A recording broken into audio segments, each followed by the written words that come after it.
Hey guys, we're here live at E3. We're in the PlayStation booth and we're going to talk about The Evil Within. Joining me is Pete Hines from Bethesda Softworks. Thanks for joining us, Pete. Always good to see you, Sid. So, The Evil Within being developed by the fine folks at Tango Softworks. Tell me a little bit about what made you guys want to work with this team. You know, we follow and keep in touch with developers that we like and respect. Shinji Mikami and the work that he's done kind of speaks for itself, and so in talking to him and what he was putting together at Tango, you know, we had a real interest in working with them and helping him realize his vision, which is I want to take survival horror back to its roots and do, you know, a pure survival horror game, and he and his team at Tango have been put together to do just that.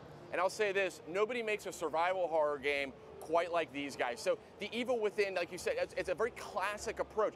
You know, beautiful sets, gorgeous lighting. Let's actually talk a little bit about the tech first, because This is a game that's using id Tech 5, one of the creations of John Carmack, one of the legends of the industry, the godfather of 3D programming.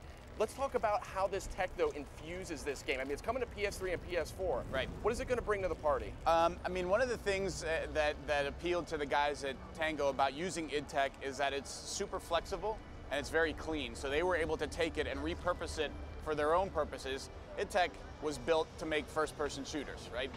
For Rage and for other stuff that id was working on, and it was really up to Tango what they wanted to use, but after they took a look at id Tech, they said, we want to take this and modify it and make our third-person game with it. We think it's perfect what we're able to do to bring in things like dynamic lighting, to do all the stuff that they wanted to do with animation, and it seems to have suited their purposes really well. And we're taking a look at it right here. This is actual game footage, and you can see the game has a very dark look to it, deeply detailed. I'm sure it's going to look fantastic on PS4. I've seen it in action, and there's some stealth elements to this game too. I mean, it's got the sort of third-person, sort of count your bullets shooting mechanic, but stealth is a heavy component here as well. Talk to us a little bit about that. Yeah, I mean, I think, you know, when they first set out, what they said was, we don't want to just do another action-heavy horror game where you have lots of guns or lots of bullets and you're just mowing stuff down. That's not what survival horror means to us. So it is this blending of, you know, stealth and puzzle solving. There's a locked door, you got to get the key.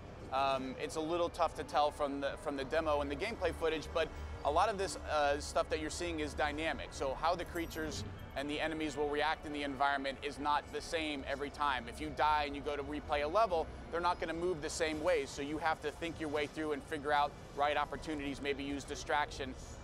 It is a game where you're going to have limited resources. You got 3 bullets and 8 guys that you need to, you know, to figure out, like, do I try and kill these guys? Do I maybe use some traps to deal with them? Or do I just run away? Do I hide and let them go past me and then get to where I need to be? So it is a game where we want you to be constantly sort of off balance, terrified, but feel like you can use your wits to get through this scenario and survive and move to the next level. Now tell me about the setup here, because you're a detective and you're called to the scene of a heinous murder. Yep. And how do we get to where we are now? So what you're seeing here is all from that first part of the game, and basically Sebastian shows up to this asylum, dead bodies everywhere, something terrible and strange is going on. But the story from that point on is really a mystery. It's not something we're going to talk about, and part of the fun of the game is unraveling the puzzle. Like Sebastian is trying to figure out, as are you, where am I now? Why is this guy chasing me with a chainsaw and cutting me in half? You know, you find yourself, am I being cut in half? You find yourself moving from one location to another, and sometimes it makes sense why. Sometimes you're not exactly sure what just happened. Like, how did I just end up here? So we want that to be a sort of a discovery that you're making along with Sebastian. What's real? What's not real? And part of the survival is also sort of figuring out the story. There's a fantastic scene in the demo you showed us a little earlier where this character we see here with the chainsaw is terrorizing Sebastian, who's sort of creeping through all these different rooms, and it's a very tense sequence that goes on and on and on, where you have to stay away from this guy. If he sees you, it's done. Right. Talk about that sort of, that helplessness of the lead character. Yeah, you know, it is a game that we want to be difficult. We don't want it to feel like, oh, this is just really easy and I can make mistakes and I'll be fine. Like, part of the survival aspect and the horror aspect is creating that tension. And in that scene you're talking about, in fact, in this whole first part, you're defenseless. You've got no weapons, no nothing. You just have to think your way through the areas that you're in, figure out, like, I need to hide here, I need to let this guy go by, You know, he's moving around, he's in between where you're trying to get to. You know, how can I distract him, or how can I lure him to one area so that I can move around him? So again, you feel like you have tools at your disposal, but those tools might be, you know, just an empty bottle on the floor, or you thinking through, I can hide in here and he'll go by, and those kinds of things. So we don't feel like you have to be killing something for it to be tense and fun. That certainly there's going to be those moments, but you never know when they're going to be. Yep. And you're going to be opening a door and thinking like, well, is this going to be the part where I'm fighting something, or is it just an empty room where there's some resource? Like that constant off balance and never sure, you know, what is it I'm going to have to deal with next is part of the fun and creating that tension. Now talk about the killing people part of it. We've seen this in action. It looks great. It's classic. It's over the shoulder.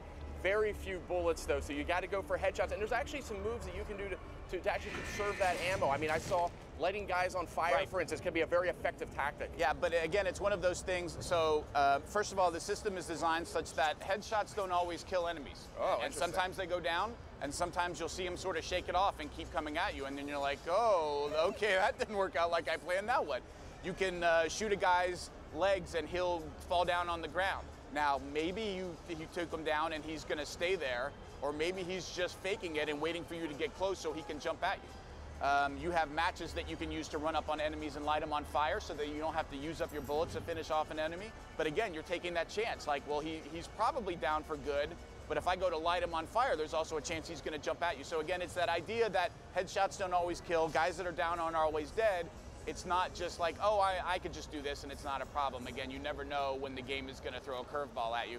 And it's about conserving those resources and making sure you're making every bullet count, you know, saving your ammo, using your traps when you really need them to take out groups of enemies. You know, you're going to be constantly thinking your whole way through. There's another scene I loved where it was hordes of enemies assault this area, and you're in a building or in a house, and they start, I mean, they're running at you with torches, they're piling in, yep, and traps, these like bear trap explosive bombs. Yeah, the mine traps. The mine traps.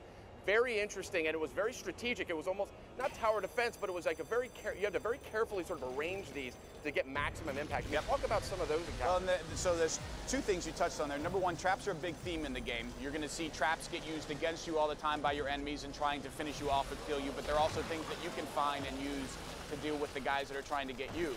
Again, it's another resource, so you got to be smart about when you use them, but that scene you're talking about in the demo, it plays out different every time. So Jason Bergman, who's the producer behind the scenes playing the game, you know, every time he has no idea how they're going to come through, because sometimes the big, slower guys actually make it through the window first, and they don't go down from the traps. Yeah. Sometimes the fast, quicker guys manage to get through first, and so the traps do take them out, and he has a little time. But he came close to dying a couple times yesterday just because it didn't happen kind of how he was hoping, and he had to scramble a little bit to not die. So that's the kind of game that we want, and even the demo makes the producer's life a little harder, but it sure makes the game a whole lot of fun. Now, I know you guys are being cryptic about the story, and I wouldn't have it any other way, but some of these enemies that I see, I mean, they're not zombies. Right. They seem demonic in some way, or sort of supernatural in some way. I mean, what is the sort of theme with all of this? A good observation.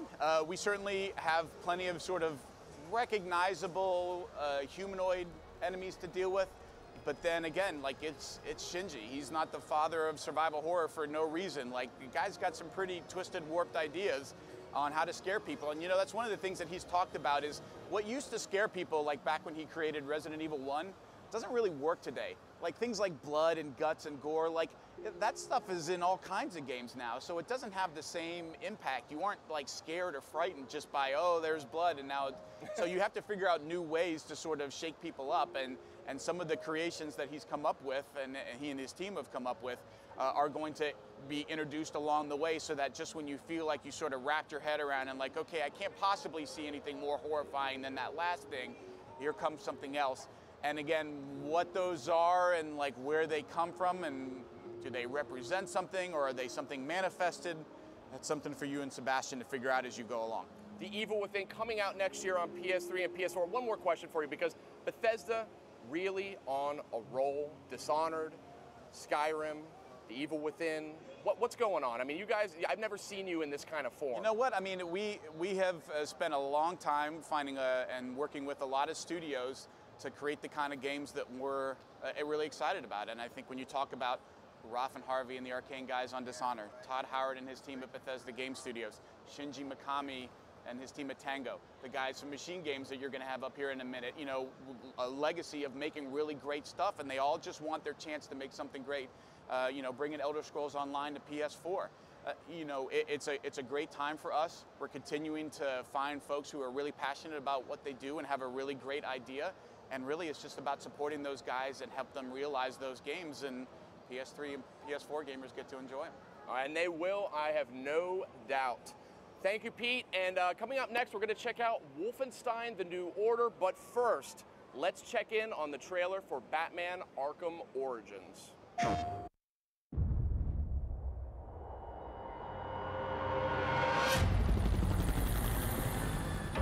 This city has a problem. Some freak who thinks he's a hero. Luckily, there ain't a problem in the world that can't be solved with a little bit of money. Tonight, we all win. One of you walks away with $50 million. And the rest, well, we get rid of the Batman. Where's Black Mask? Let me go! If you insist.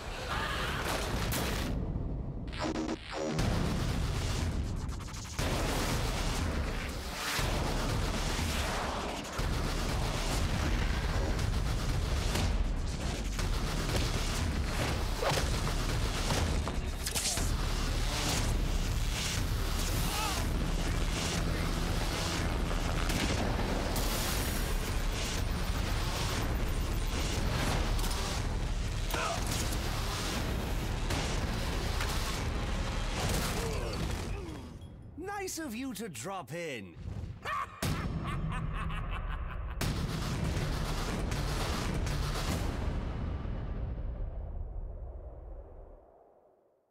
PlayStation